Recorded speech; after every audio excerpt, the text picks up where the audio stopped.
Book 8. Argument. The second battle, and the distress of the Greeks. Jupiter assembles a council of the deities, and threatens them with the pains of Tartarus if they assist either side. Minerva only obtains of him that she may direct the Greeks by her counsels.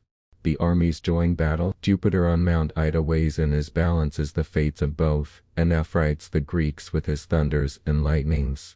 Nestor alone continues in the field in great danger. Dione relieves him whose exploits, and those of Hector, were excellently described. Juno endeavors to animate Neptune to the assistance of the Greeks, but in vain. The axe of Teucer, who is at length wounded by Hector and carried off. Juno and Minerva prepare to aid the Grecians, but are restrained by Iris, sent from Jupiter. The night puts an end to the battle. Hector continues in the field, the Greeks being driven to their fortifications before the ships, and gives orders to keep the watch all night in the camp, to prevent the enemy from re-embarking and escaping by flight. They kindle fires through all the fields, and pass the night under arms. The time of 27 days is employed from the opening of the poem to the end of this book. The scene here except of the celestial machines lies in the field towards the seashore. Aurora now, fair daughter of the dawn, sprinkled with rosy like the dewy lawn, when Jove convened the senate of the skies, where high Olympus' cloudy tops arise. The sire of gods his awful silence broke, the heavens attentive trembled as he spoke. Celestial states, immortal gods, give ear, hear our decree and reverence what ye hear, the fixed decree which not all heaven can move. Thou, fate, fulfill it, and ye powers approve. What god but enters yon forbidden field, who yields assistance, or but wills to yield? Back to the skies with shame ye shall be driven, gashed with dishonest wounds, the scorn of heaven, or far, oh far, from steep Olympus thrown, low in the dark Tartarian gulf shall groan, with burning chains fixed to the brazen floors, and clocked by hell's inexorable doors, as deep beneath the infernal centre hurled, as from that centre to the ethereal world. Let him who tempts me, dread those dire abodes, and know the Almighty is the God of gods.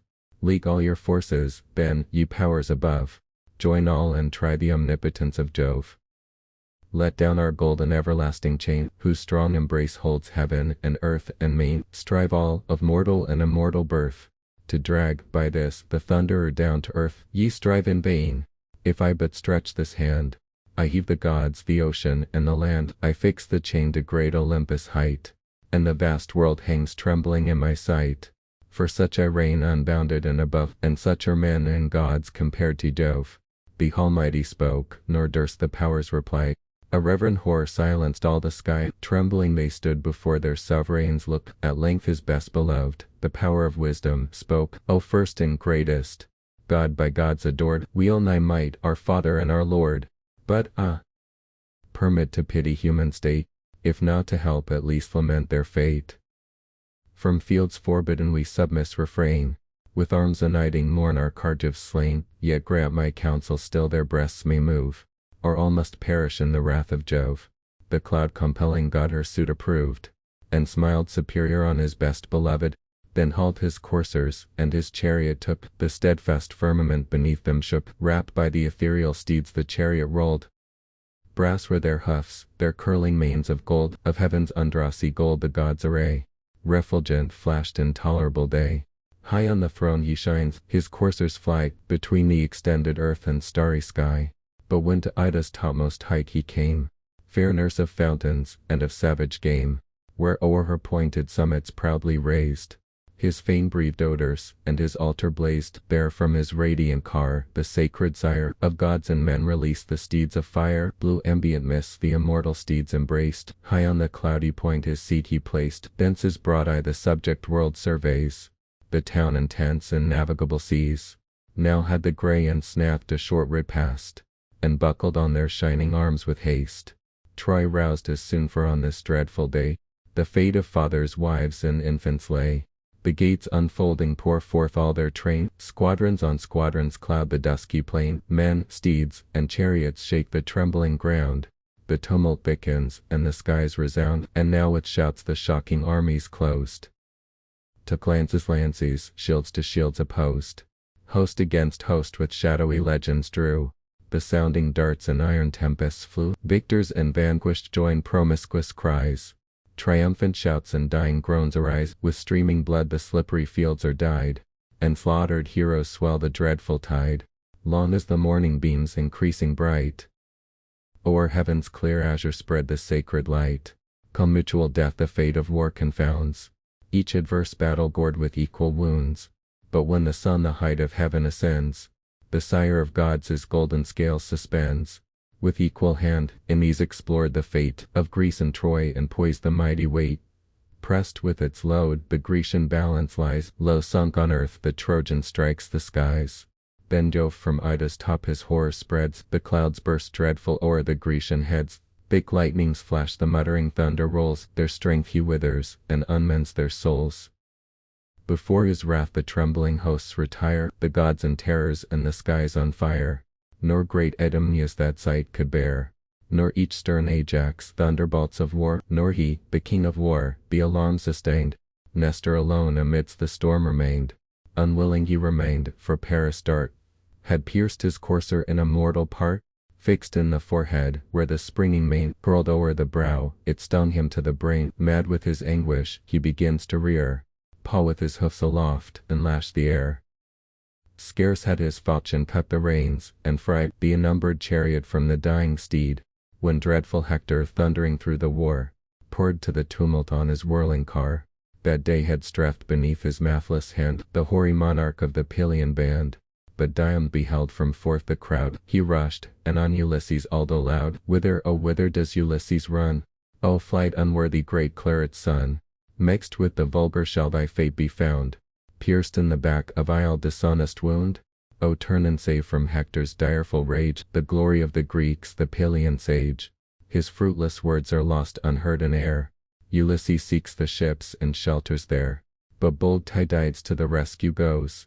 A single warrior missed a host of foes, before the coursers with a sudden spring he leaped, and anxious thus bespoke the king, "Great perils, father, wait the unequal fight, these younger champions will oppress thy might. Thy veins no more with ancient vigor glow, weak is thy servant, and thy courser slow. Then haste, ascend my seat, and from the cart, observe the steeds of Tros renowned in war, practised alike to turn, to stop, to chase, to dare the fight, or urge the rapid race. These late, O by Danaus' guiding rein, leave thou thy chariot to our faithful train. With these against yon Trojans will we go, nor shall great Hector want an equal foe. Fierce as he is, even he may learn to fear the thirsty fury of my flying spear." Thus said the chief, and Nestor, skilled in war, approves his counsel and ascends the car. The steeds he left, their trusty servants hold, Curendon and Statinilis the bold. The reverend charioteer directs the course, and strains his aged arm to lash the horse. Hector they face unknowing how to fear. Fierce he drove on Tydides, whirled his spear. The spear with erring haste mistook its way, but plunged in Anicopius' bosom lay. His opening hand in death forsakes the rein. The steeds fly back, he falls and spurns the plain. Great Hector sorrows for his servant killed, yet unrevenged permits to press the field, till, to supply his place and rule the car, rose Archeptolemus the fierce in war. And now had death and horror covered all, like timorous flocks the Trojans in their wall.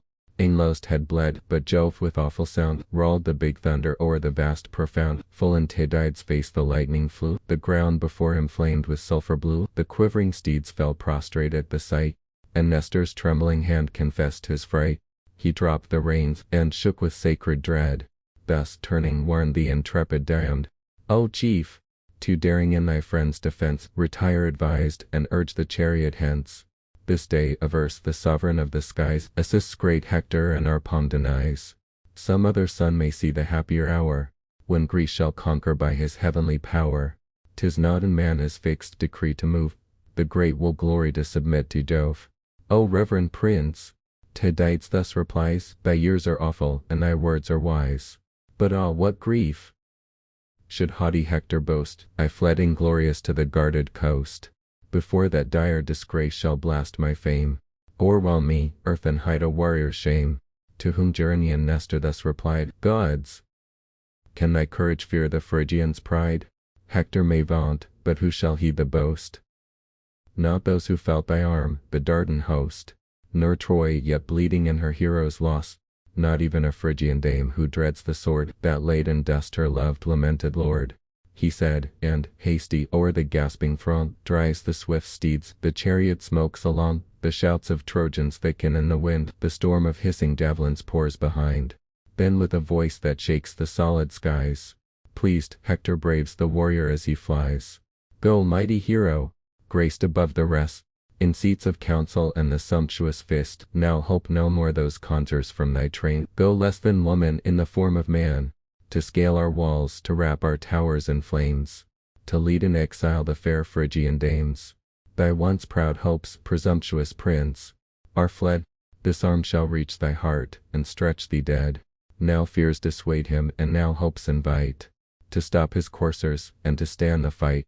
Thrice turned the chief, and thrice imperial Jove on Ida's summits thundered from above. Great Hector heard, he saw the flashing light, the sign of conquest, and thus urged the fight. Here, every Trojan, Lycian, Dardan band, all famed in war and dreadful hand to hand. Be mindful of the wreaths your arms have won, your great forefathers' glories, and your own. Heard ye the voice of Jove? Success and fame await on Troy, on Greece eternal shame.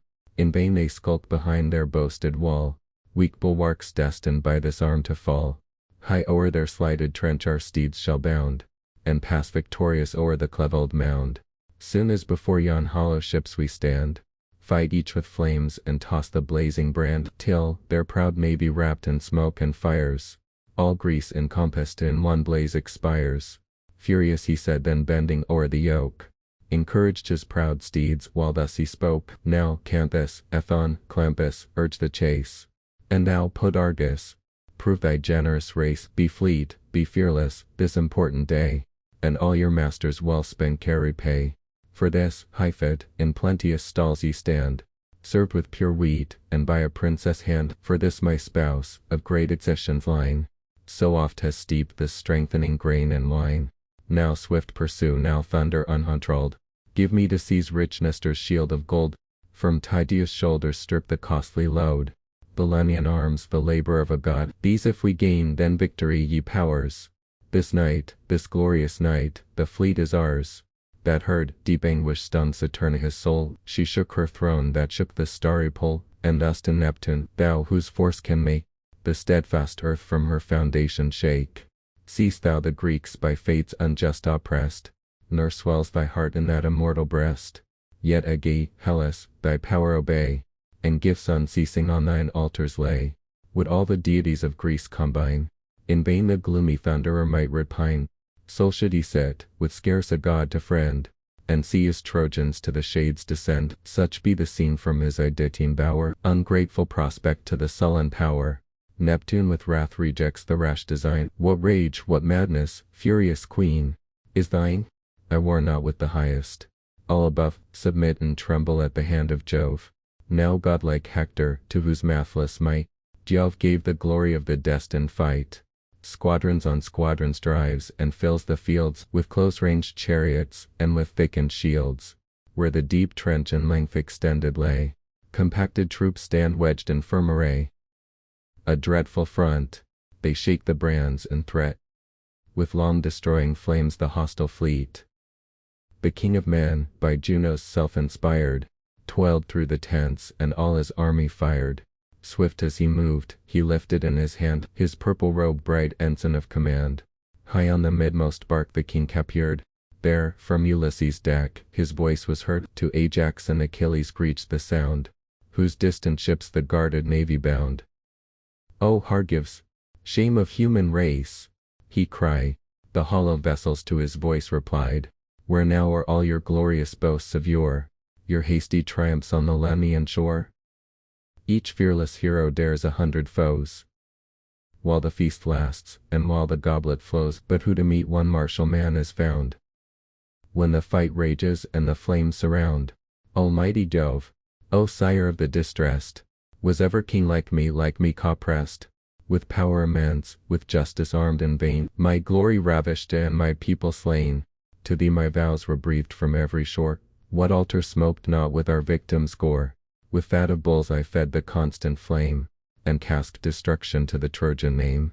Now, gracious God, far humbler our demand, give these at least escape from Hector's hand, and save the relics of the Grecian land.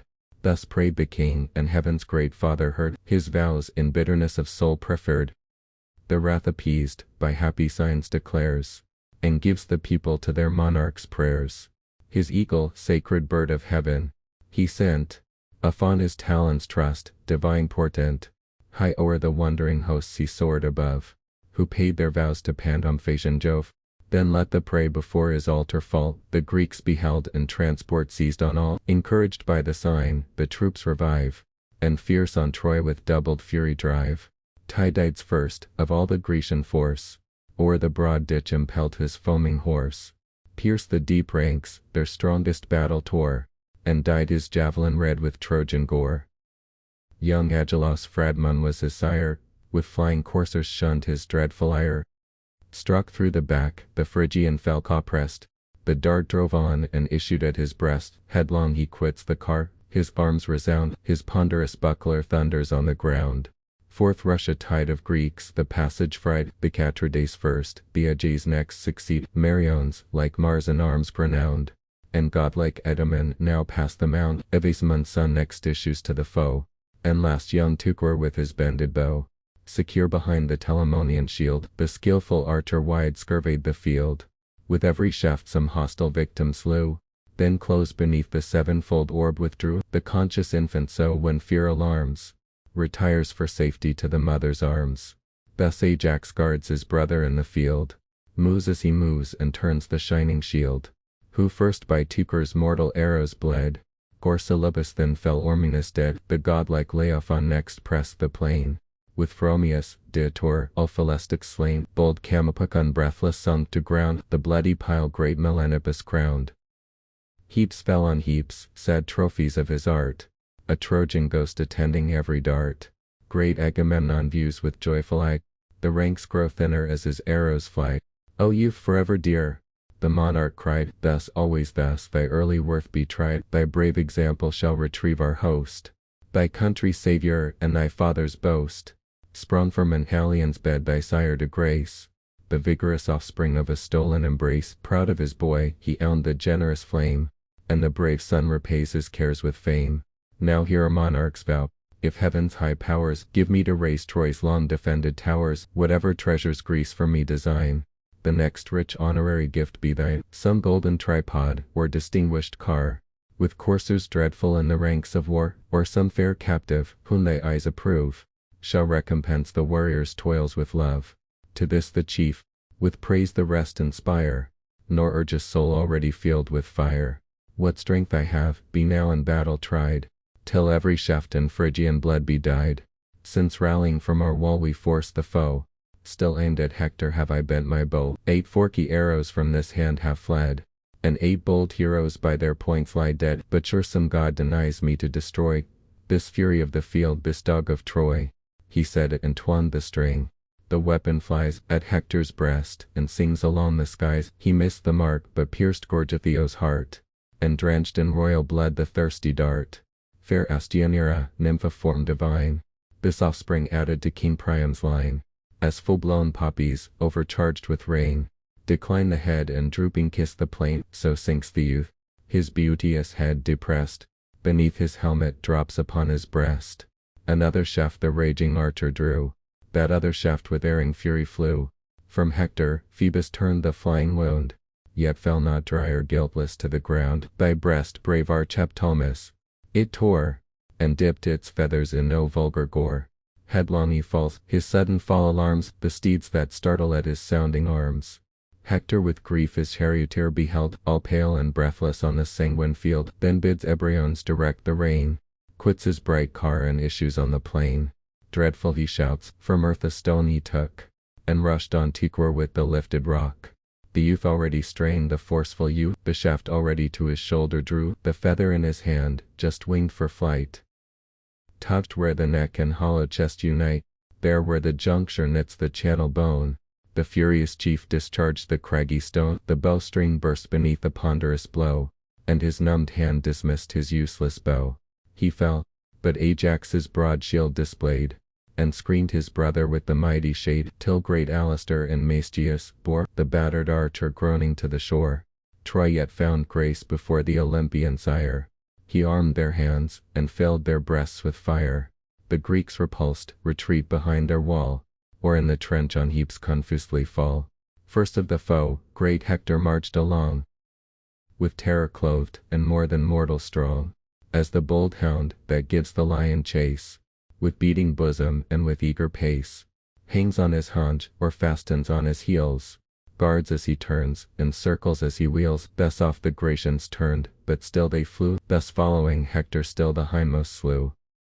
When flying they had passed the trench profound, and many a chief lay gasping on the ground, before the ships a desperate stand they made, and fired the troops, and called the gods to aid.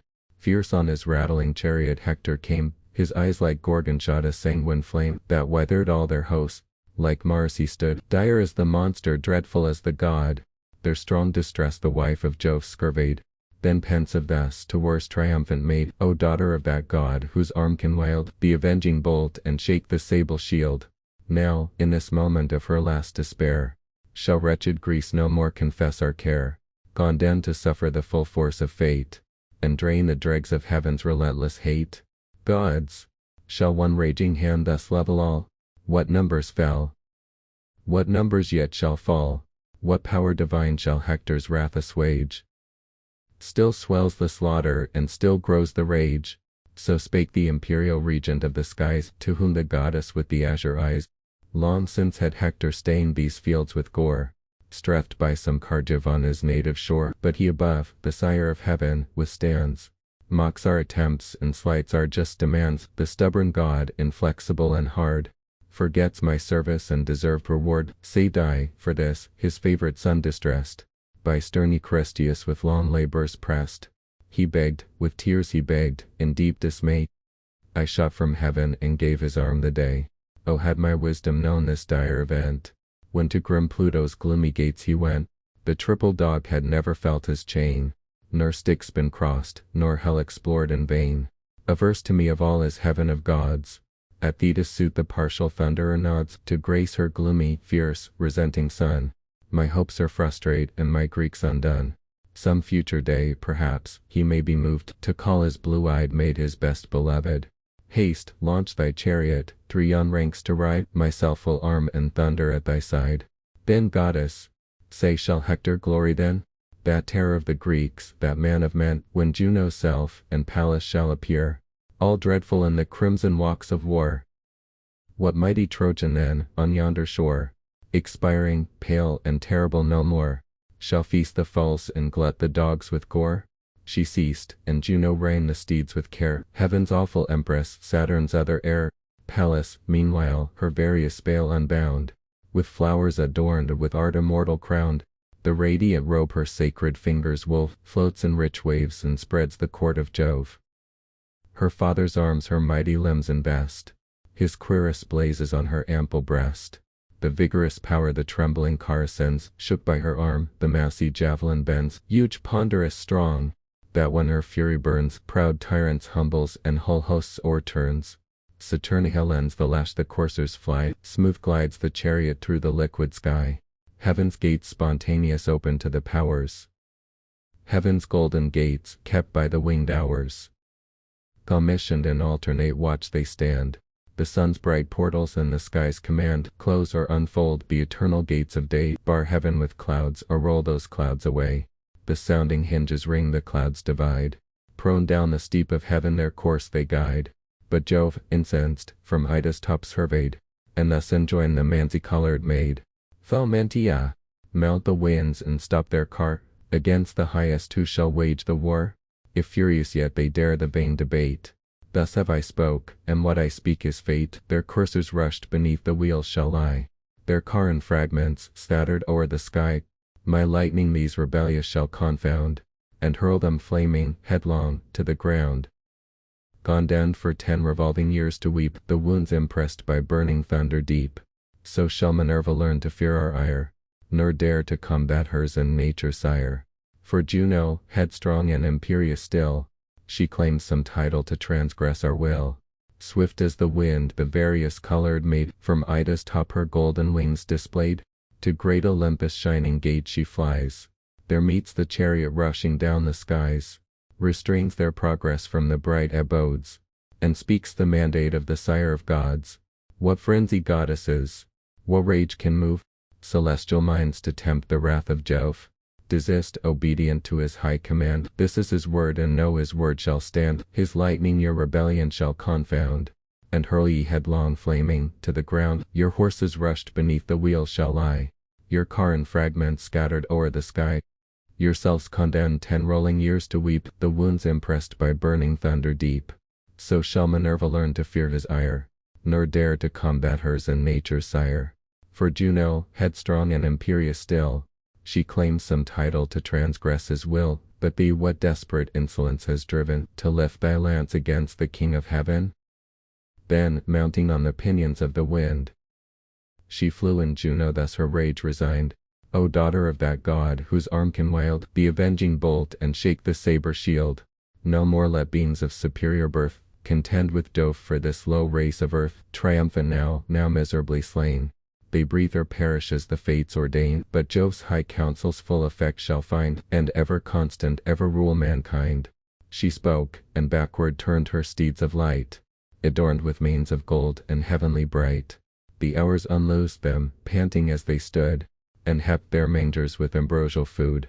Their tide, they rest in high celestial stalls, the chariot propped against the crystal walls. The pensive goddesses, abashed, controlled, mix with the gods and fill their seats of gold. And now the thunderer meditates his flight, from Ida's summits to the Olympian height. Swifter than thought, the wheels instinctive fly, flame through the vast of air and reach the sky. 'Twas Neptune's charge his coursers to unbrace, and fix the car on its immortal base. There stood the chariot, beaming forth its rays, till with a snowy veil he screened the blaze. He, whose all-conscious eyes the world behold, the eternal thunderer sat, enthroned in gold. High heaven a footstool of his feet he makes, and wide beneath him all Olympus shakes. Trembling afar the offending powers capered, confused and silent, for his frown they feared. He saw their soul, and thus his word imparts: Pallas and Juno, say, why heave your hearts? Soon was your battle o'er, proud Troy retired before your face, and in your wrath expired. But know who our almighty power withstand. Unmapped our force, uncornered is our hand. Who shall the sovereign of the skies control? Not all the gods that crown the starry pole. Your hearts shall tremble, if our arms we take, and each immortal nerve with horror shake. For thus I speak, and what I speak shall stand. What power soe'er provokes our lifted hand, on this our hill no more shall hold his place. Cut off and exiled from the ethereal race, Juno and Pallas grieving hear the doom, but feast their souls on Cilion's woes to come. Though secret anger swelled Minerva's breast, the prudent goddess yet her wrath repressed. But Juno, impotent of rage, replies: What hast thou said, O tyrant of the skies?